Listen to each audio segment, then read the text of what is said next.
Hey guys, over the years we've showed you lots of narrow streets in Japan. About to show you some more, but just before we do, just to give it some perspective, there's the unskilled driver sitting in the K car. As you can see, you can reach your hand out each window at the same time. So that gives you a bit of an idea of the width of the car. It's less than 2 meters. So now you know that, that'll give you a bit of perspective on some of these little streets. So these are public roads. There's no private driveways in this video. It's just public roads. We've been travelling from one place to another and just found ourselves on these little roads like we do all the time. And now and again, we'll pull out the camera just to show you, but this is really common. This is really common in the cities too. Not uncommon in the cities to come across super narrow streets with buildings right up to each side of the street, one lane. Obviously because lots of these streets and roads were built before cars existed, so they're only really wide enough for people to walk down. So they were walking paths originally, of course.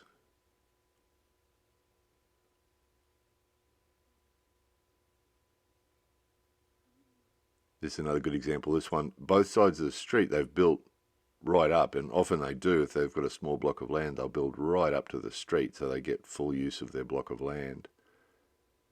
And quite often the old areas like this too, the building zoning allows them to build their walls right on the boundary.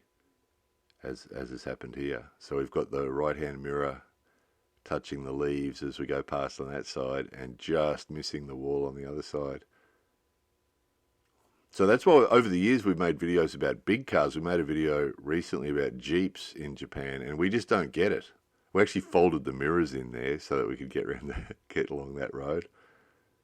That's why we look at things like Jeeps and these other big cars that have become popular in Japan recently, and we don't get it because there's a good chance when you're going somewhere, you could drive around on main roads all the time, on big roads all the time, but now and again you're going to want to go to someone's house or go to some place where you have to drive on a little street like this.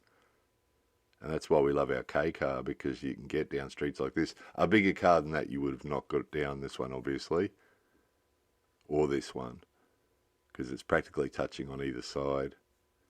Quite often too, when you get into streets like this, you'll find the people that live along there will only have K cars for that reason. It's just not practical for them to have anything bigger because they can't get it into their house.